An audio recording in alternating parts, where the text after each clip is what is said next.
Hey guys, I see you're all on attendees. We got, oh, Kevin's there. 1, 2, 3, 4 attendees. Awesome, awesome.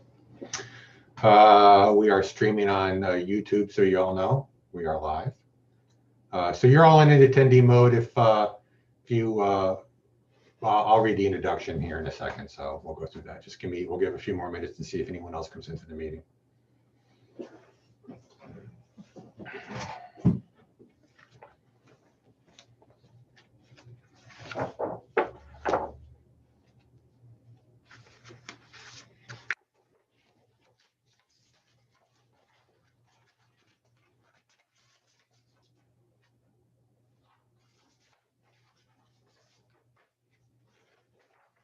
We're going to promote everybody just to bring them up because there's not that many of them. 1, 2, 3, 4, 5, just 5 of you.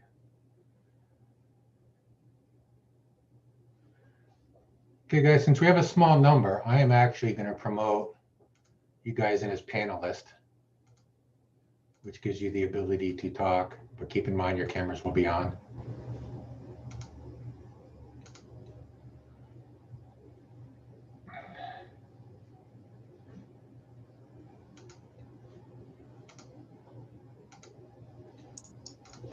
Hi, Scott. Great, thanks. What else did you have to do? 3 other things I'm doing right now. Thanks for bringing me in. Well, I want everyone in so we can all talk and chat and have a good time. Morning. Morning, morning, morning. All right. Finally, Happy New Year week. Yeah, yeah. Okay, guys, I'm going to go ahead and start the meeting. Yeah. My name is David Print. I'm the Fire Chief, Emergency Management Director, and the Chair of the Emergency Management Committee. This open meeting of the Northborough LEPC is being conducted remotely, consistent with Governor Baker's Executive Order of March 12, 2020, due to the current state of emergency in the Commonwealth due to the outbreak of COVID-19 virus. In order to mitigate the transmission of the COVID-19 virus, the town of Northborough has been advised and directed by the Commonwealth to suspend public gatherings, and as such, the governor's order suspends the requirement of the open meeting law to have all meetings in a publicly accessible physical location. All members of LEPC are allowed to participate remotely. This order allows the LEPC to meet entirely remotely, so long as reasonable public access is afforded so that the public can follow along with the deliberations of the meeting. Public is encouraged to follow along using the posted agenda unless the chair notes otherwise. Members of the public who wish to view the live stream of this meeting may do so by going to Northborough Remote Meetings on YouTube via the link on the agenda. Ensuring public access does not ensure public participation unless such participation is required. This meeting will feature public access comment if people wish to do so.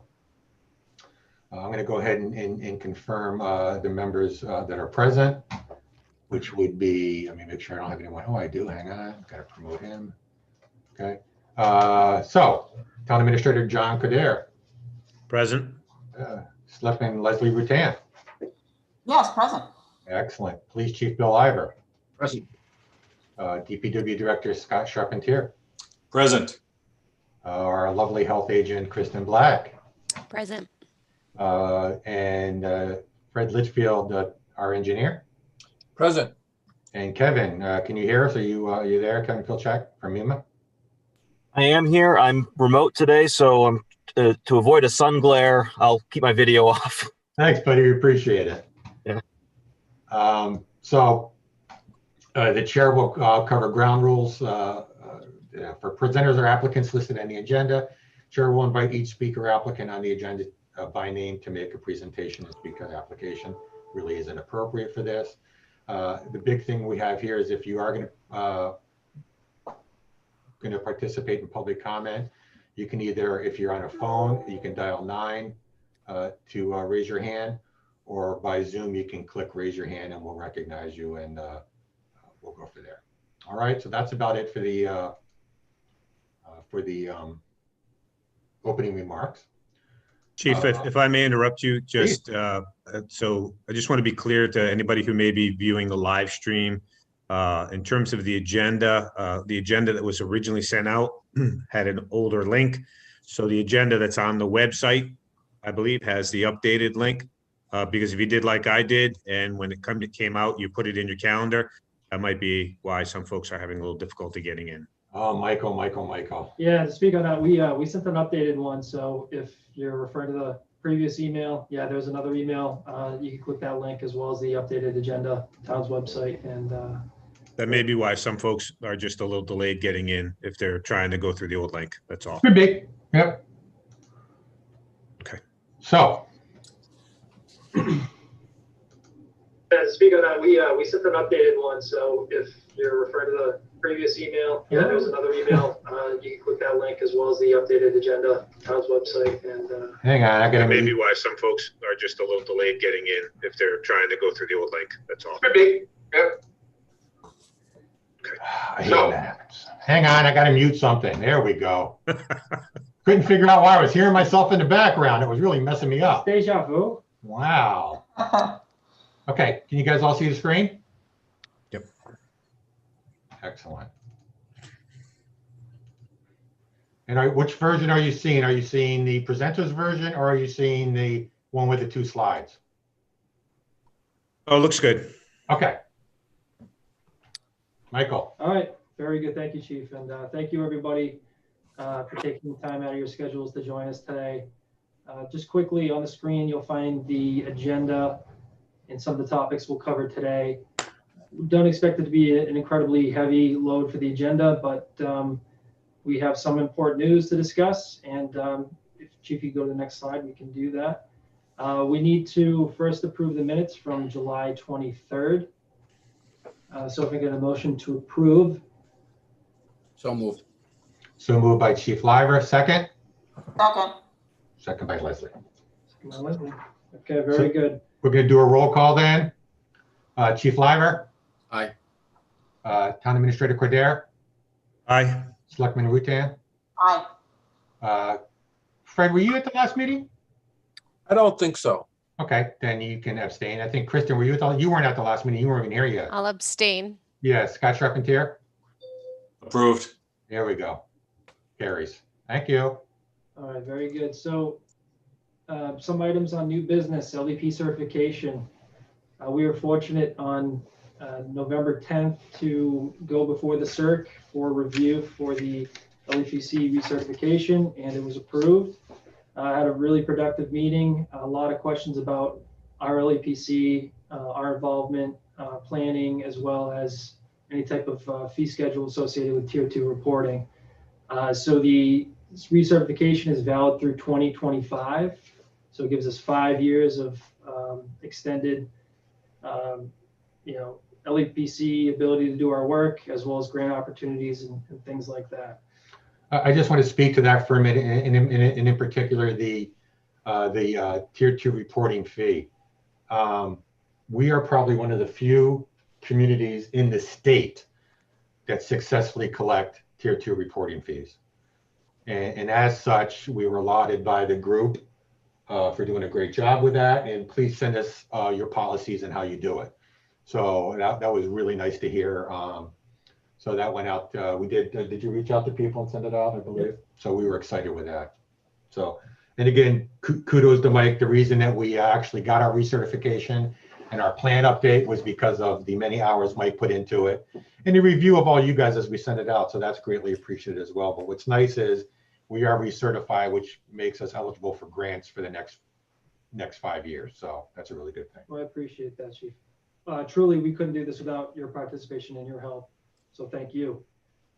Tier 2 reporting, we'll talk about that, as well as some hazmat response operations. Very light on the training topic, and then we'll discuss any other business not anticipated. So once again, the recertification valid through 2025. The newer updated plans reflect the new format, that MEMA recommended. We adopted those, and I think they fit seamlessly with our existing plans and actually condense a lot of that information. So there's not as much language in the emergency plans. It's more content, more information that you can use out in the fields, out in operations and things like that. So I think that makes a lot of sense. And so moving forward, we'll We'll most likely bring up a topic each LEPC meeting to discuss as a body, things that we can improve, things that are still current and active, and hopefully move on in that direction collectively as an LEPC. So what we would encourage you all to do, and I know that you have so much free time on your hands because there's nothing else going on in the world right now, is when you have a few minutes, if you look at the plan, and if you don't have a copy of the current plan, please let Michael know and he'll send it to you electronically. And if you find a section that you think is rusty, something that needs updating, something that needs maybe some specific training, let us know and we'll get that on the agenda for the next meeting. That way Michael and I aren't just throwing stuff at you that is stuff that we think would be important, but stuff that I really want stuff that you guys think is important. So please take a look at it and we'll go from there. Yeah, there certainly is a lot of information, and fresh eyes are always really helpful. I know when I was writing a lot of this and updating it, it was invaluable to have Chief, Board of Selectmen, Town Administrator Kader, everybody look at it just to give it a fresh set of eyes. And I think it really paid dividends when it came time to go before the cert for review. So what does accreditation or recertification really mean? It basically just demonstrates that our ability to function as an LEPC, highlight some of our planning capabilities, community preparedness initiatives, but also, as I said before, opens the door for some grant opportunities and additional opportunities down the road. And one of the examples of this is we were originally awarded as a town something to the effect of $2,700 for some hazardous materials emergency preparedness grant funding. There was a surplus, an extension was announced, and the town of Northborough was actually sought out to say, hey, there's a balance here. Would you be interested in applying for an extension?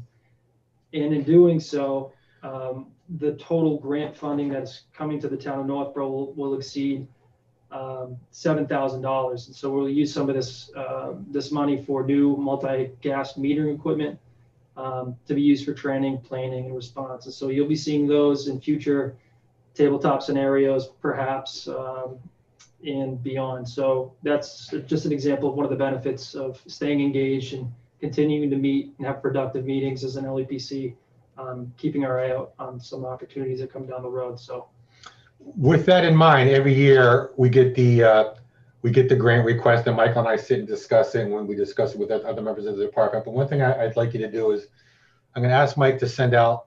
Now, granted, it changes every year. I understand that, but to send out when they send it out, the information on the grants. I can't think of the notice of funding. the NOFO. Thank you.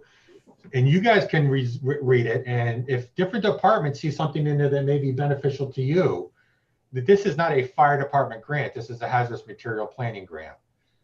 So it's really important for us to keep that in mind. If there's something that another department could use, and we can spread those funds out. So I'd like you to review it and take a look at it. We'll send it. It comes out every. It fluctuates, but usually like late summer, Yeah. early fall time period. So we'll try and get it out to you guys for you to review that. Up until yesterday, we didn't have a whole lot to report regarding reporting year 2020 for Tier 2 reporting. The state had released an email blast regarding some updated information. I will be sending that email or forwarding that email on behalf of the state shortly if you haven't seen it. But basically, it is pretty much the same as in years past. March 1, 2021 is the deadline for reporting year 2020. Both electronic and physical copies should be sent to this location, Fire Department, 11 Pierce Street, and electronically submitted to my email address, which you can see on the screen. Included within the Tier 2 should be SDS, safety data sheets, site plans, as well as chemical inventories associated with that facility. So if anybody has any questions on that, you can certainly reach out. And just quickly, this is just a quick graph of some of the hazmat incidents, January 1 to December 29th, 2020. That was yesterday. And this isn't limited to Northborough only. It also includes some automatic and mutual aid responses to some of our neighboring communities as well. I think the total is somewhere in the 70s, 71 or so. But as you can see, mostly involving some sort of spill of sorts. Don't really have a whole lot about the incidents. We're going to get into one particular incident that recently happened regarding a building fire at 101 Colburn Street. So if anybody has any questions on this side, we'll pause for a moment. If not, we'll move on to the hazmat highlight section. Mike, I just have one question for you. So like with a gas leak, is that just a report or is that a confirmed leak? If Mike pulled them from the way that he normally pulls them, that would be just a reported gas leak. That doesn't mean they're necessarily confirmed. Okay, thank you. Also, Mike, I know that you said the numbers here include some mutual aid. Do we know what the Northborough numbers are, though? I can pull that for you. I can certainly get that to you offline. Okay, I'd be curious about that. Yeah, for sure. I just grabbed the net of data. The biggest difference, Leslie, would be in the building fires. We don't know, like gas leaks, aren't normally a mutual aid call. Gasoline spills, carbon monoxide incidents, those are all internal. The biggest difference would be within the building fires. And every building fire has the potential to be a hazardous material incident because we don't know what the heck's stored in there. So right. That's why they're all in there. Okay, thank you.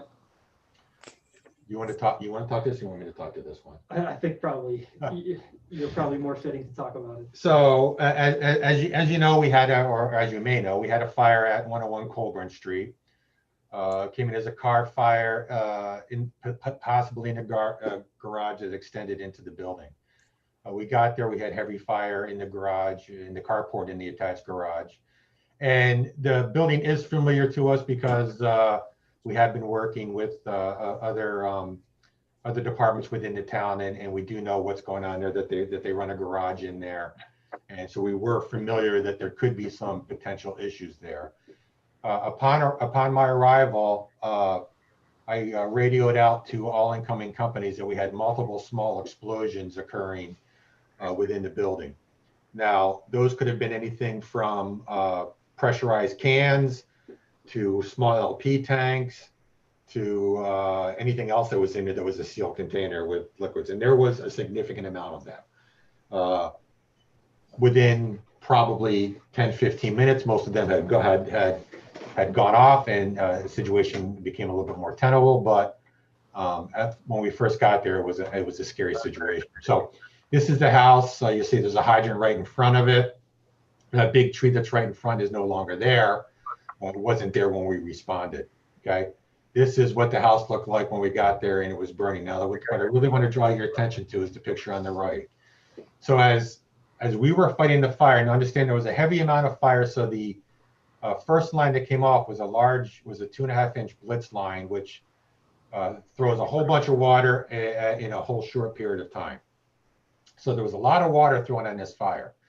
During the course of this fire, I was notified by people on scene that, hey, chief, it looks like we have a sheen or something running down the driveway, which isn't unusual for a fire that would be even in a residential garage. You know, people store oil, they store gasoline, they store all kinds of stuff in the garage. I said, okay, well, thanks for letting me know. And we kept an eye on it. And then the sheen wasn't going away. It was still coming. And then I was receiving reports of actual oil product running down the road, down Colburn towards the intersection of Rice, which is when I finally had a chance to walk down there and start taking pictures. And the picture on the right shows actually chunks of oil that you can see that were floating down through the down along the side of the road. We contacted DEP. DEP being DEP said, well, you sure it's not just a sheen? I said, no, it's not just a sheen. There's product here. Okay, well, call me back when you figure out some more. So I waited a little bit, called him back. I said, I'm pretty sure that there's product here. Really? You sure it's not just a sheen? So thank God for modern technology. I FaceTimed him and I said, see? And he went, oh, okay. So they sent out a contractor. Contractor got there, called back to DEP, said, hey, we need a vac truck. We need to vacuum up everything on the side of this road. It's going down the road, across the road, down over the hill toward National Grid's property.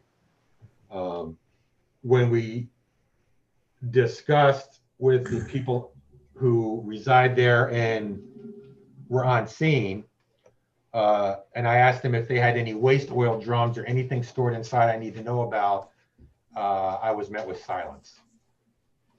Nope, nothing, no. After I finally, quite a few requests, I finally got one young gentleman away from everyone else. And his response was, well, there may have been some drums in there with some oil in them. And that's the best I could get. So I passed all that information along to DEP, who will follow up with them as far as costs for cleanup. We did lose 2 lengths of hose due to oil. I know we had a bunch of turnout gear that was contaminated, and so did our mutual aid companies that all had to be decontaminated, which was a lot of extra work, stuff that we normally don't run into at the scene. So a lot of guys received, you're already exposed to smoke and products of combustion, but now we had oil all over the place. So it was quite a bit. Michael, where did you get this? This is from the DEP websites, their archive files. And so DEP has assigned a release tracking number associated with this incident. And this is just a quick narrative. I'm not sure exactly how much you can read, but basically they investigated, they came across a hazmat upon notification from Chief Perenni, and they're working to correct what they found. And so it's pending. So it's still open, but they're working on, making remedies to hopefully cause no lasting detriment to the environment. So the way the law works is the spiller of any product is the person financially responsible for any containment, cleanup, et cetera, et cetera. So it's not the owner of the product, it's the spiller of the product. In this case, this would be the person that owned the building. And we would most likely then charge it to their insurance, any cost. However, when you don't have any homeowners insurance, we can't charge anybody. So I don't know what DEP is going to do. As I said, we had 2 lengths of hose that were destroyed. There's really not much we can do about that. We can't. There's no money to go after. No settlement unless we put a lien on the house when the house is sold. But I'm pretty sure the majority of that money will go to DEP because it's not going to be a cheap cleanup with vac trucks, and I don't know how they've been there on site at least 2 or 3 times. So I don't know what the cost of that will be, but it is an ongoing process. We are aware of it. DEP is working on it, and it was interesting because while we knew there would be some materials right there, the amount is what really caught us off guard. There was a significant. I actually have a little video that we didn't link to here that we can actually see it running down. And I think Chief Liver was a witness of it as well. That he saw some of the product that was running down. And in fact, Bill, when you left, you had said something to me about it being puddled down by where you were parked, I believe. Chief? Yes. Looks like the boat may have been moved. I don't know if it was moved because of the fire had started or something. Was there a concern about an explosion because of fuel being stored inside the boat? No, that's where the boat was when we got there. Okay. Yeah. The boat was there. There was, and actually, if I take you back to this report, you can see all these, looks like there's a bunch of different reports. There were actually 6 reports that had to be done on this fire because there was the building fire, there was 3 cars, an OHRV, and a motorcycle that all burned up. So each one requires a separate fire report. The car did not, or not the car, the boat was not damaged at all. So that's a good thing. Yeah, and specifically, this incident is kind of a talking point to how it's not always it's not usually the facilities that are participating in the LEPC meetings and are active members and stakeholders in the committee, but sometimes it's the people who are flying under the radar, who may not be permitted, who may not have any kind of regulatory oversight. And these kinds of unpleasant surprises can be especially dangerous for first responders in particular, as well as the facility operators. I believe that the explosions that were taking place, the small explosions that were taking place in the video that Chief was referencing, was just at the same time where engine 2 was on arrival. So, you take a minute and maybe someone's bold and they're moving collectively as a crew, and you don't know. So that's why it's so important to have this community, information and trying to work together as partners in gaining this kind of information from them. Any other questions about this incident? Yes, All right. Chief, I have a quick question. Thinking Sure. after action report and what we could have done differently, I mean, As far as this location, right. so as far as firefighting, we ran our AAR the other day, and John, I didn't invite you because I kept it just to the internal because of COVID. So as far as firefighting, we're pretty comfortable with, I mean, there's always 5-6 things we can pick up on. As far as awareness, I know that the building official was actively involved in enforcement on this facility. He was working on it. There's just a lot of, unfortunately, political red tape that gets in the way whenever we do any of these enforcements. John, I don't know if you want to speak to that, but we have been, we were aware of it. It's nothing that we weren't trying to remedy. No, just that we were working with council to Exactly. take appropriate actions, and we were working through that process. It just takes the process always takes longer than we would like, but this is why we engage in those enforcement activities and why we have zoning, and why this is very important, that people are operating appropriately in the appropriate locations with all of the necessary permits and licenses and insurances. This is exactly why we do that. This is also why we were aware, because all of our departments do work together so well, and we do communicate so well. We knew what we were going, we knew what the situation was there. Plus, one of our firefighters lives right next door, so who happened to be on duty that day. So he was able to inform us a little bit more of what was going on. So it was an interesting all around call. All right. Excuse me. So we're going to transition to training, and this has kind of been a bit of a static slide for the last couple meetings. We've been paused, definitely in a holding pattern due to COVID-19, and in terms of any in-person training being provided. But we are working with Kevin Filchek and the folks from MEMA, as well as Red Cross, to eventually provide some sort of emergency sheltering training geared towards regional stakeholders. So whether that's, contiguous towns to Northborough and a few of them, we're really looking at a larger picture due to limited resources with volunteers and staffing and things like that. The paradigm seems to shift, has shifted long ago, rather, from standalone community-based emergency shelters to more of a regional service delivery model for that kind of operation.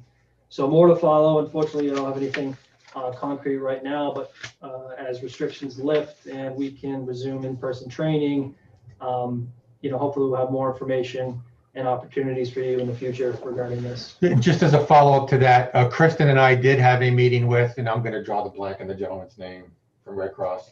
Chris Ray. Chris Ray, thank you. We did a Zoom meeting, which I thought was very productive. And that's when I told Kristen, by the way, you're the shelter coordinator. And it was a very good meeting, and he had stated that we weren't the only LEPC / emergency management department within the area that was talking about regionalization efforts for sheltering, and it's strongly supported at all levels, and it is coming, and we'll be talking about it further in the future. Okay, this is a special sneak peek at the updated emergency preparedness handbook. I believe the last one was crafted 2010, something like that. Yeah. 2009, 2010.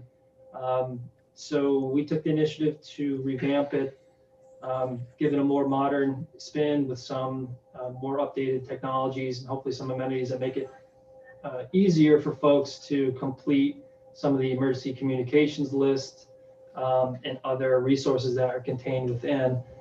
This will be sent for review. It's in the final review stages. Be sent to some internal stakeholders before it's actually released to the public for their use through the, any social media, town website, senior center, any way we can communicate this to our residents will be beneficial. So the way Mike developed the form, or I should say updated it, was there's hyperlinks to everything. So that's why once we put it out there in social media or on our websites and everything, it's not just telling people how to fill out the form. You click on it and it takes you to a section to fill out a form. So there's a lot of great information on there. John, this will be coming to you because the opening statement is from you previously. So it'll be coming to you today or tomorrow for review. Mike put a lot of work in it. We made some updates to it and we're trying to clean things up. Here's a great example of the emergency communications list. And you know, how to fill it out. You can see it's, we tried to do, Mike did a lot with branding, with fire, PD, emergency management, the town and all that. So he did a really good job with that. Here's another example of your emergency contact list, your physician's names, next of kin, things that people don't think about, that they can fill out these forms, have them with them and take them with them when they go somewhere. So they say, oh, heck, what was our doctor's phone number, or what's the neighbor's phone number, or whatever it happens to be. That's what all these things are for. You want to talk about this slide, Michael? Sure. So I'm going to backtrack a little bit. All those previous forms you saw, those are all PDF fillable. So there are no permissions needed to be asked or any kind of advanced programming to put in your information. So people will be able to open it, type it in, and print it or save it however they like, or access physical copies and write it handwritten. So those are some of the new things that are Northborough specific, and those are our documents, and they're not stolen from FEMA or MEMA or anybody like that. So those are for our use, and as you can see, the branding with our logos and our information is certainly Northborough specific. So preparedness kits, 72 hours is the gold standard of preparedness or immediate preparedness that we want to try to coach people and to get in the mindset of being prepared for 72 hours post-incident, but also be aware of all phases of the emergency management cycle. So you'll see within the document when it's released, there's a lot of references to the emergency management wheel, the 4 phases, and the like. So more to follow on this. You'll probably see it roll out within the next couple weeks to a month. I would say, some final touches, and then you'll see it roll out, and hopefully it'll be well received by the community. Yeah, one of the things we wanted to make sure is to provide the citizens and the businesses with information that they would find helpful, but not just stuff that we put together, stuff that they can gather, and that was the purpose of those forms. It's a very user-friendly, at least I think it's a very user-friendly document. It's a little bit longer than the old one, It is. but there is some significant information in there. When we send it out, we're going to ask you all to take a look at it and see if we missed anything. You can see we put our social media links in there for the town, for the police, for the fire, because that's how people get their information now. They get their information through Twitter, Facebook, Instagram, and we're aware of that. Myself, I know Chief Lyra is aware of that. We put a lot of information out through those portals, and I know Kristen's using the town website a lot for the COVID stuff. So all this information is really critical. After we put it out there, if you have any suggestions, please don't hesitate when you're reviewing it to give us some suggestions. Yeah, absolutely. It would be really helpful to get your input. Similar to the emergency plans, the more eyes you get on it, the more ideas you have, and it kind of will cast a broader net. And speaking of a broader net, we tried to capture information not specific to one demographic or one group of people, but everybody. Some of the lessons learned from Katrina in 2005, relative to evacuation, is that people are hesitant or will not evacuate without their animals. So we had some pet considerations. We had some considerations, for folks who may require additional assistance. Functional needs people. Now, I could speak to that for a second. So some of the things we looked at, I'm not lying to you, the information for pet evacuation and taking care of your pets was 1.5 to 2 pages long. The information for functional needs was a paragraph. All right, it was backwards. It was crazy. I'm like, what's going to be? I guess that kind of tells us about our society, maybe. But Mike went through, and I asked him to please update, and let's get some more information in there about functional needs. And that's really important information that if we have an adult with functional needs that we need to take care of, we need their person that's helping take care of them get that information together in these documents, so we have that information for us to utilize either through a shelter or anywhere else we may need it. So this is all really critical information. Yeah. And, you know, there was really more concern about what you're going to do with your pets in a crisis than what you were going to do with somebody with functional needs, which just blew my mind. And to build off that a little bit, we're also working with Chris Carlton and dispatch and PD about preparedness registries, any kind of information that people will voluntarily give about their disposition, whether it be, you know, hey, I have a mobile impairment, I'm on oxygen, whatever the case is, if they can communicate that. So if they ever call 911, we have it popped up, hey, you know, this person's on oxygen if there's a fire, or, you know, mobily impaired, or whatever the case is. Yeah. So those are some of the work that's being done behind the scenes to build off of this primary concept. And to expand on how that works, right now,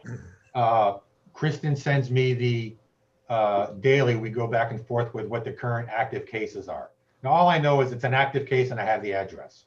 I take that goes to the police chief, and it goes to Chris. Chris puts it into our next responder, or our next gen CAD, which is our computer to dispatch.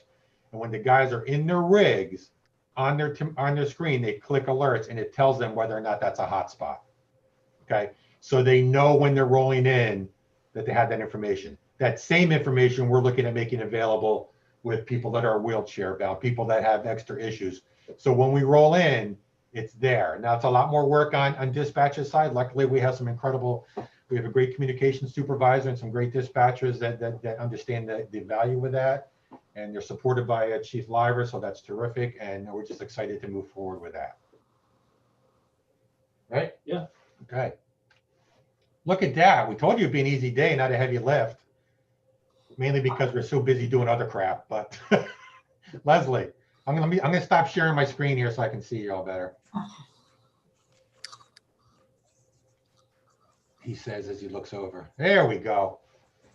Yeah, that looks great. I can't wait for that to come out.